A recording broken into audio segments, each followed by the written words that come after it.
Good morning dear students, आज से हम रिविजन वर्क स्टार्ट करते हैं।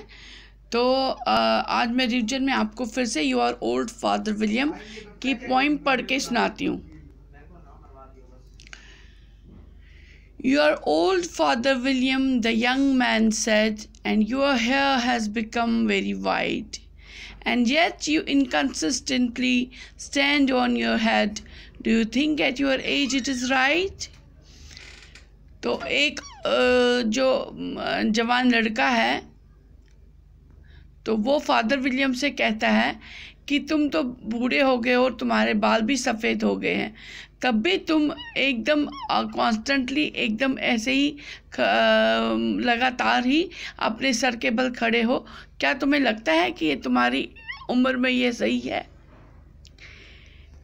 तो फादर विलियम कहते हैं, in my youth Father William replied to his son, I feared it might injure the brain, but now that I am perfectly sure I have none, why I do it again and again?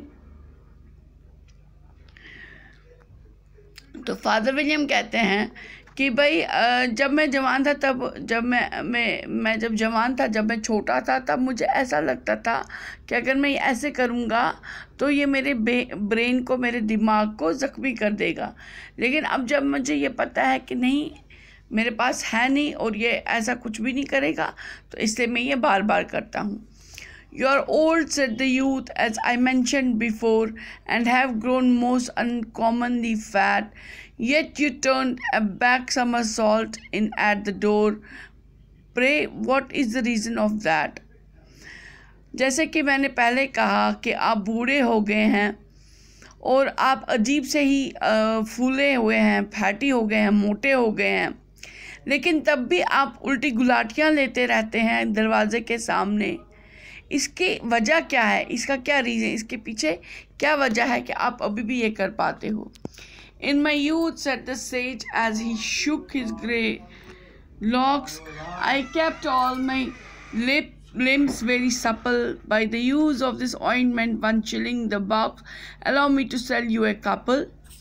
जब मैं छोटा था अपनी जवानी में, तो ये father William ने कहा, जब मैं अपनी जवानी में छोटा था तो तब मैं अपने बालों को बांध के अपने मेरे ये लिम्स हैं, मेरे जो बॉडी के पार्ट्स हैं, उनको मैं बहुत नरम रखता था। वो नरम मैं रखता था एक मलहम लगा के, एक ऑइंटमेंट लगा के, जो सिर्फ 1 शिलिंग, एक बॉक्स मुझे 1 शिलिंग में ही मिलता था, बहुत सस्ता मिलता था। मुझे इजाज़त दो कि मैं तुम्हें भी ये बेच सकूं, 1-2 बक्से तुम्हें भी बेच सकूं। You are old, said the youth, and your jaws are too weak for anything tougher than suit. Yet you finished the goose with the bones and the beak. Pray, how did you manage to do it?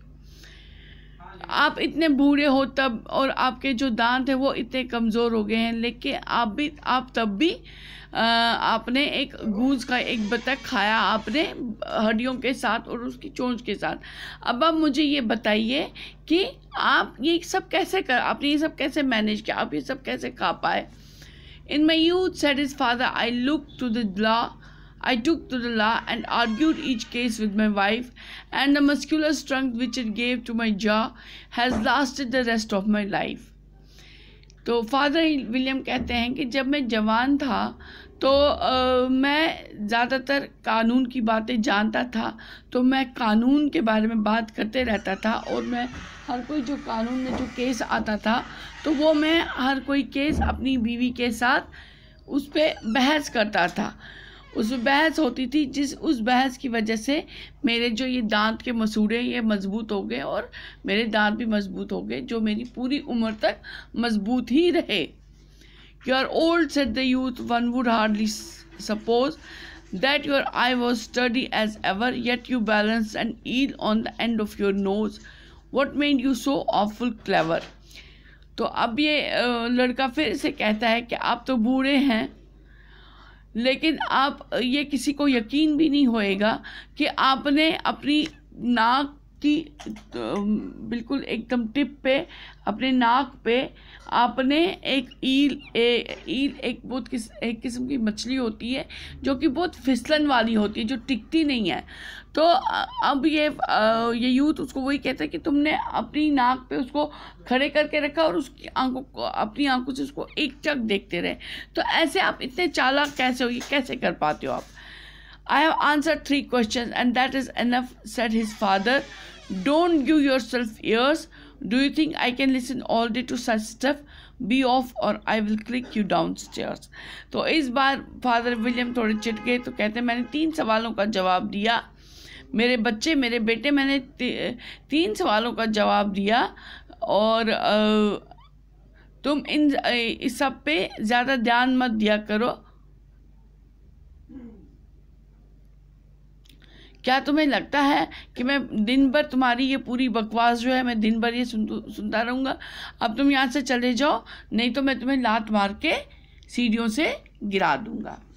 तो ये जैसे कि हमने ये पहले भी ये point पढ़ी थी, तो समझाई थी मैंने आपको, बहुत बारीकी से समझाई थी तब ये पोइम मैंने आपको।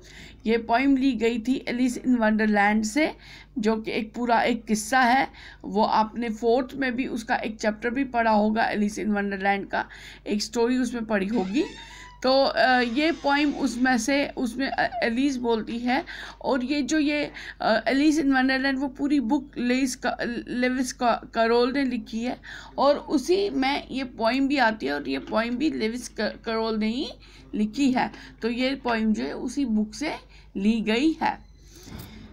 तो आज मैंने फिर से आपको एक ओवरव्यू दे दिया, एक जल्दी से इसको आपको मैंने समझा दिया, ये एक बार फिर से रिकॉल कर दिया, आपको फिर से याद दिला दिया। तो अब जो इसके क्वेश्चन आंसर्स हैं जो मैंने आपको करवाए हैं, तो आप इसमें ये क्वेश्चन आंसर्स याद कर लेना